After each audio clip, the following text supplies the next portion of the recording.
Hearing more about Tekken 8 recently, and especially seeing the trailers for Kazuya, Jun, and Jin, got me back into making this video once more. So many elements and parts of Tekken's story go wasted, and the series is too far deep in to even correct or redeem its wasted potential. I never got why everybody got so excited for Jin's redemption. It's one we never see, and it's one that was conveyed by a couple of lines that run counterpoint to his character in Tekken 7 and Tekken 6.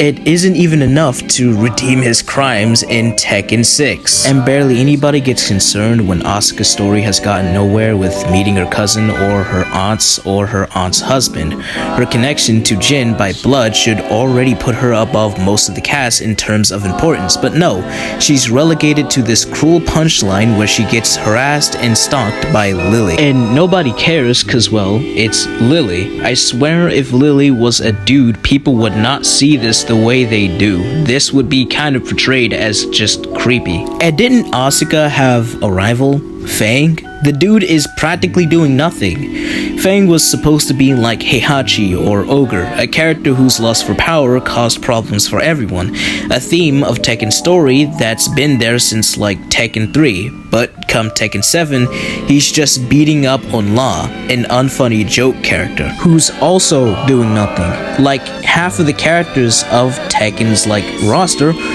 are doing nothing. It sucks and I hate it, but even then, the characters that are doing something for their own story also suck.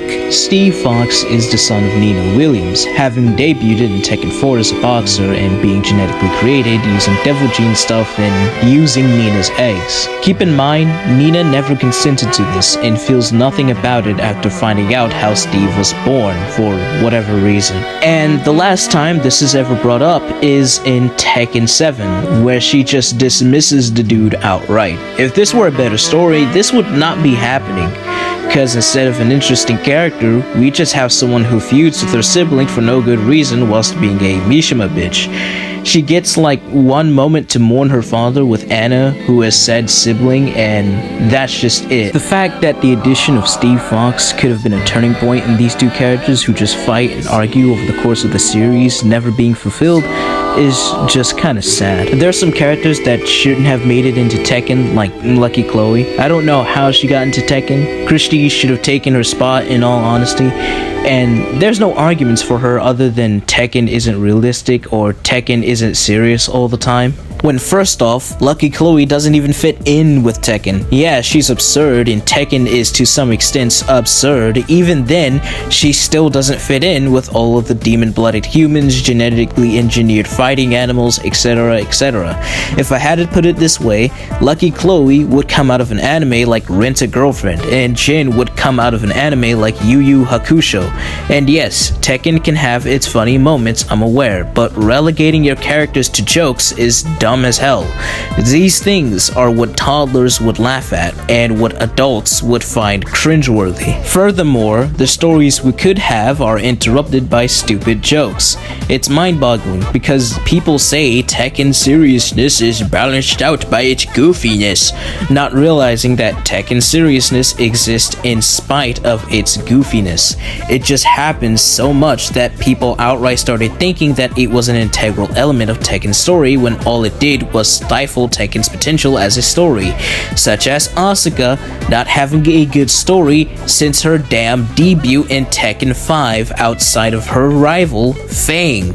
For Honor is a fighting game that manages to be funny in its own right. And no, not the funny For Honor players referred to when they encounter a shitty, unbalanced mechanic. I'm talking comedy. For Honor manages to be funny without hindering the story, like Tekken does. It's just all in the cosmetics, like emotes, parody emotes, executions, etc, etc. The end of For Honor's campaign isn't the Orochi playing patty cake with Apollyon. It ends with her letting herself die to continue the war between the factions to keep her fucked up ideology afloat. The Samurai and Vikings play patty cake and Dominion as an emote, nothing more. Yakuza, which is an action game, can be funny without hindering its own story by crafting humorous scenarios with its characters and still be well written. With Tekken, it's just lazy writing. And speaking of lazy writing, I want to talk about Brian Fury for a moment. This dude was supposed to have a turnaround in Tekken 5 because of his ending in Tekken 4, had him be saved by Dr. Boskonovich. But Tekken just backtracked for whatever reason. In an alternate universe where Tekken's story was good overall, Brian would have been a good guy after Tekken 4. And hell, you still could have had Brian and Yoshimitsu's rivalry exist, but without them just being arch nemesis. And better yet, speaking of Yoshimitsu here, dude could have been buddy-buddy with Elisa, considering she's just an android replicant of the Doctor's daughter, and Yoshimitsu is already buddy-buddy with the Doctor himself already. Tekken's lore is also dog shit. If you thought about it, the Devil Gene is just flimsily explained. It came from Azazel and it's in the Hoshijo clan, which Kazumi came from, which is why Kazuya and Jin have it. Okay, but how though? How did the Devil Gene get to the Hoshijo clan? Why did you retcon the origin story of what is essentially one of the most important characters in Tekken to just explain one of the powers that one of them have? Can you explain more things, please? Like, why do the Kazumas have powers that can subdue the Devil Gene? In fact, I'm getting on this more considering it's just under-discussed. You ever heard of the Archers of Sirius? Probably no. Probably yes. And why does this matter?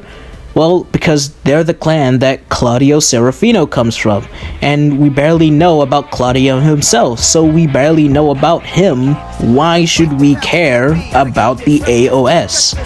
The world building in Tekken is dog water, and that's what I wanted to get across when saying this. And finally, this was written by an AI, by the way. The Tekken storyline has also been criticized for its overemphasis of the Mishima family.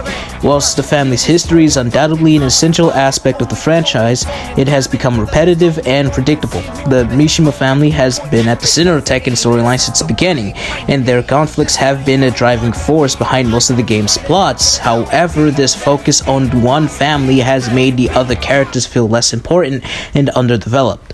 Thank you for coming to my TED Talk.